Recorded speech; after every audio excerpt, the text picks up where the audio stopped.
નમસ્તે મિત્રો, મારા પાછળ તાજમહેલનું નિર્માણ કાર્ય ચાલી રહ્યું છે. તમને તેના સમગ્ર નિર્માણની કહાની કહેવા જઈ રહ્યો છું. બસ વિડિયો લાઇક કરજો અને ચેનલને સબસ્ક્રાઇબ કરજો. તો ચાલો શરૂઆતથી જ શરૂ કરીએ. તારીખ છે 17 જૂન 1631. જગ્યા છે બુરહાનપુર. આજની રાત હવામાં એક અજીબ શાંતિ છે. બહાર વરસાદ વરસી રહ્યો છે, પરંતુ શાહી કેમ્પની અંદર આંસુઓનો પૂર આવ્યું છે. હું જોઈ રહ્યો છું હિન્દુસ્તાનના બાદશાહ શાહજહાંને. આજે એ જ બાદશાહ એક બાળકની જેમ રડી રહ્યા છે. સૌથી પ્રિય બેગમ મુમતાઝ મહેલ તેમની છેલ્લી શ્વાસો ગણાવી રહી છે. 14મા સંતાન ગૌહર આરાને જન્મ આપતી વખતે તેમની હાલત બગડી ગઈ છે.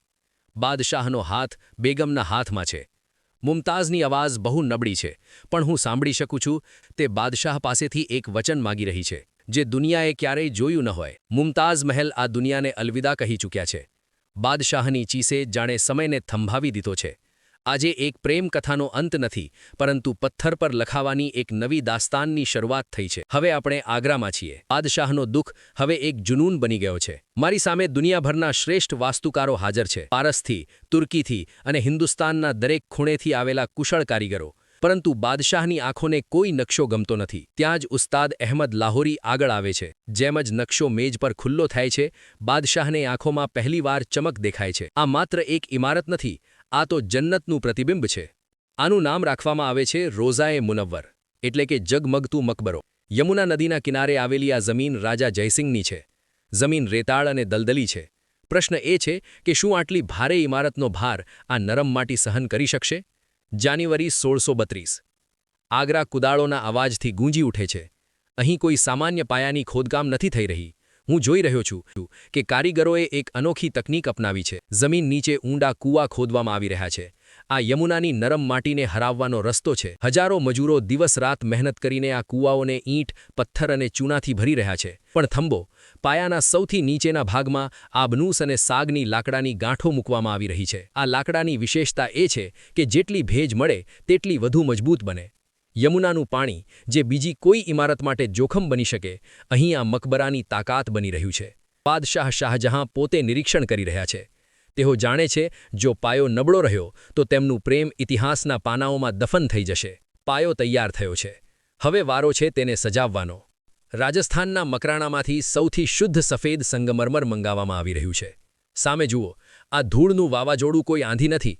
આ છે 1000 હાથીઓનો કાફલો, જે સેંકડો માઇલ દૂરથી સફેદ પથ્થરની શિલાઓ ખેંચીને લાવી રહ્યો છે. માત્ર પથ્થર નહીં, આ સફેદીમાં રંધ ભરવા માટે આખી દુનિયા લૂંટાઈ રહી છે. ચીનથી જેડ, તિબેટથી ફેરોઝા, અફઘાનિસ્તાનથી લેપિસ લાજુલી અને અરબથી મૂંગો આવી રહ્યો છે. કુલ 28 પ્રકારના કિંમતી રત્નો આજે આગ્રાના બજારમાં ઉતરી રહ્યા છે. એવું લાગે છે જાણે બાદશાહે નક્કી કરી લીધું છે, સ્વર્ગને ધરતી પર ઉતાર્યા વગર શ્વાસ નહીં લે. વર્ષો પસાર થાય છે. ઇમારત ધીમે ધીમે આકાર લઈ રહી છે. હવે આપણે મુખ્ય ગુંબજ પાસે છીએ. આ વિશાળ સફેદ ગોળ આકાર, તેને બનાવવું માનવીના હાથ માટે અશક્ય લાગે છે. મચાન એટલું ઊંચું છે કે નીચે ઊભેલા મજૂરો ચીંટીઓ જેવા દેખાય છે. અફવા છે કે મચાન બનાવવા માટે ઈંટો વાપરવી પડી, કેમ કે બાંસ ઓછા પડી ગયા હતા. દિવાલો પર જુઓ, આ છે અમાનત ખાન શિરાઝી, જે કુરાનની આયતોને સંગમરમર પર કંડારી રહ્યા છે. ધ્યાનથી જુઓ, નીચેના અક્ષરો નાના છે અને ઉપરના મોટા, જેથી નીચે ઊભેલા માણસને બધું સમાન દેખાય. આ વિજ્ઞાન અને કલાનો એવો ચમત્કાર છે જે હું મારી આંખોથી જોઈ રહ્યો છું. સફેદ પથ્થર પર કાળા પથ્થરની નક્કાશી, જેને પિત્રાદુરા કહે છે, એવી લાગે છે જાણે કાગળ પર કલમે લખાઈ હોય. લગભગ 22 વર્ષ, 20,000 મજૂરો અને અણગણિત સંપત્તિ બાદ આજે વર્ષ છે 2053. ઇમારત પૂર્ણ થઈ ગઈ છે. યમુના વહે છે અને તેના કિનારે ઊભો છે તાજમહેલ. બાદશાહ શાહજહાં હવે વૃદ્ધ થઈ ગયા છે. દાઢી સફેદ છે, કમર ઝૂકી ગઈ છે. તેઓ આ જન્નતના દ્વારને નિહાળી રહ્યા છે. કદાચ તેમને શાંતિ છે કે તેમનું વચન પૂરું થયું. આ માત્ર પથ્થર નથી, આ મુમતાઝ મહેલનું રૂપ છે જે દરેક પહેરે બદલાય છે. સવારે ગુલાબી, બપોરે સફેદ અને ચાંદની રાતે સોનલું.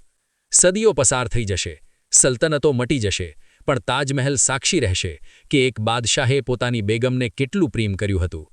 હું, સમયનો મુસાફિર, આ અજાયબીને બનેલી જોઈને અહીં મારી કલમ રોકું છું. ઇતિહાસ સાક્ષી છે, અને હવે તમે પણ.